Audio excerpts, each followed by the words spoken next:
മലയാളത്തിൽ എന്നല്ല ആഗോളതലത്തിൽ തന്നെ ശ്രദ്ധിക്കപ്പെടുന്ന മലയാളം യൂട്യൂബർ നിലവിൽ ചെയ്യുന്നത് എന്താണ് എന്നറിഞ്ഞോ? മലയാളത്തിൽ നിരവധി കണ്ടന്റ് ക്രിയേറ്റേഴ്സ് ഉണ്ട്. ഫാമിലി വ്ലോഗ്സിലൂടെയും ഷോർട്സ് വീഡിയോകളിലൂടെയും പ്രേക്ഷകരെ നേടിയ യൂട്യൂബേഴ്സിൽ ഒരാളാണ് KL ബ്രോ ബിജു ഋത്വിക് ചാനലിലെ ബിജു ചേട്ടനും കുടുംബവും. ഇദ്ദേഹമാണ് മലയാളത്തിൽ ആദ്യ ഡയമണ്ട് പ്ലേ ബട്ടൺ വ്യക്തിഗത ചാനൽ എന്ന നിലയിൽ സ്വന്തമാക്കിയ യൂട്യൂബർ. ഇതോടെയാണ് മലയാളികളിൽ പലരും ഇവരെ കൂടുതൽ അടുത്തറിഞ്ഞത്.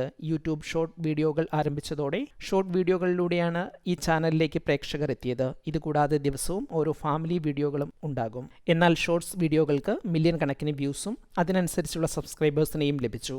നിലവിൽ ആഗോളതലത്തിൽ സബ്സ്ക്രൈബേഴ്സ് കൗണ്ട് അനുസരിച്ച് ആദ്യ 50 ചാനലുകളിൽ ഒന്നാണിത്. ഇപ്പോൾ ഇവരുടെ ജീവിതത്തിൽ പുതിയൊരു തുടക്കം.